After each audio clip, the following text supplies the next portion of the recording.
नमस्कार मंडळी, अलकास किचनमध्ये तुमचं स्वागत आहे. तर शेपूची भाजी मुगाची डाळ घालून कशी करायची ते दाखवते. तर त्याच्या आधी तुम्ही आपल्या चॅनलला लाईक करा, सबस्क्राईब करा, बेल आयकॉन प्रेस करा. तर चला आपण सुरुवात करूया. तर मी ही शेपूची भाजी आधी साफ करून घेतलेली आहे. अशा पद्धतीने बघू शकता. आता मी तिला बारीक कट करून घेणार आहे. तुम्हाला जसं हवं तसं तुम्ही कट करू शकता. तुम्हाला जर जास्त मोठी आवडत असेल तरीसुद्धा तशी कट केली तरीसुद्धा चालेल, पण मी बारीकच कट करणार आहे. शेवटी प्रत्येकाची आवड वेगळी असते. प्रत्येकाच्या आवडीप्रमाणे जो तो करतो. तुम्हाला जशी आवडेल तशी तुम्ही कट करून घ्या.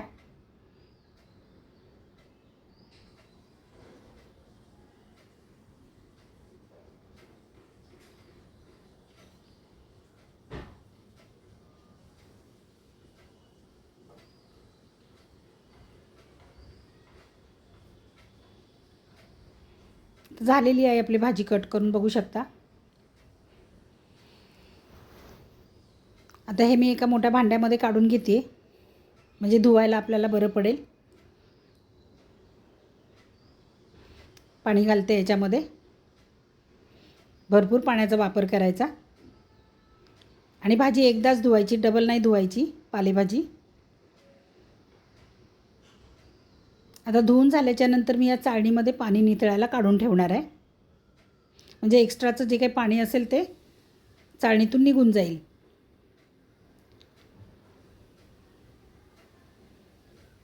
इकडे मी मुगाची डाळ आधीच भिजत घातली होती. 5-7 लसणाच्या पाकळ्या घेतले, 4 हिरव्या मिरच्या घेतलेल्या आहेत.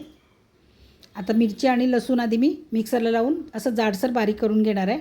जास्त बारीक नाही करायचे, थोडंसं जाडसरच ठेवायचं आहे. फोडणीसाठी कांदा कट करून घेतला आहे, अर्धा टोमॅटो कट करून घेतलेला आहे. आता कढई ठेवलेली आहे गॅसवरती. कढई गरम झाली की कढईमध्ये तेल घालते 1 पळी. तेल पण गरम झालेलं आहे. कांदा घालते बारीक कट केलेला.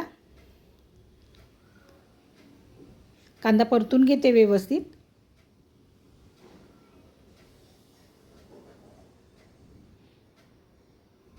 कांदा परतून झाला की त्याच्यामध्ये लसूण आणि हिरवी मिरची वाटून आपण घेतलेलं आहे ते घालायचं आहे.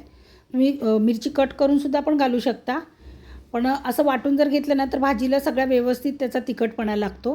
म्हणून मी बारीक करून वाटूनच घेते. तर हे परतून झालेलं. आता टोमॅटो घालूया. टोमॅटोसुद्धा कांद्यासोबत आपण परतून घेऊया. आता याच्यामध्ये चवीनुसार मीठ घालते.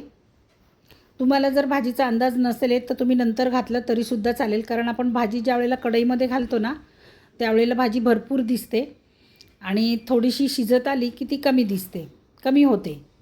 आता हळद टाकून घेते. हळद टाकते कारण आपण याच्यामध्ये मुगाची डाळ घालणार आहोत, त्याच्यामुळे कलर छान येतो, म्हणून मी हळद घालते. आता ही धुवून घेतलेली मुगाची डाळ घालायची आहे.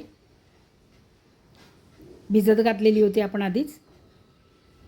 आता हे सगळं मिक्स करून घ्यायचं आहे.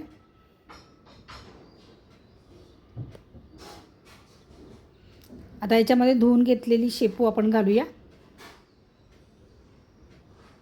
तर बघू शकता मंडळी, कढई गच्च भरलेली आहे, त्याच्यामुळे अंदाज येत नाही पालेभाजीमध्ये आपल्याला मीठ टाकताना.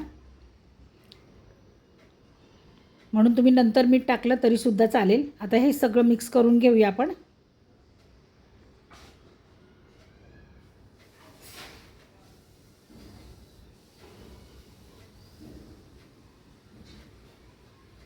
तर बघू शकता अशाप्रमाणे मिक्स केल्याच्यानंतर भाजी थोडी कमी झालेली आहे आणि आता झाकण ठेवून आपण भाजी शिजवून घेऊया. मध्ये मध्ये चेक करायची आपण, समजा करपली खाली लागेल किंवा काय होईल तर मध्ये मध्ये अशी चेक करायची.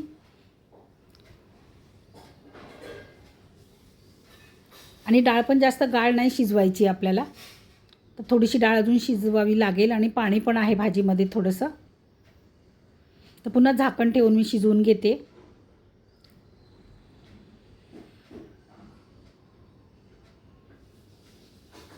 बघूया आता आपण भाजी आपली झालेली आहे का. तर डाळ पण आपल्याला जशी हवी तशी शिजलेली आहे आणि पाणी पण आटलेलं आहे. तर मस्त अशी आपली शेपूची भाजी तयार झालेली आहे, पाहू शकता तुम्ही. जशी हवी तशी शिजलेली आहे. तर मंडळी, हा व्हिडिओ तुम्हाला कसा वाटला ते नक्की कमेंटमध्ये सांगा. लाईक करा, शेअर करा आणि नवीन असेल तर माझ्या चॅनलला सबस्क्राईब करा. संपूर्ण व्हिडिओ पाहिल्याबद्दल धन्यवाद.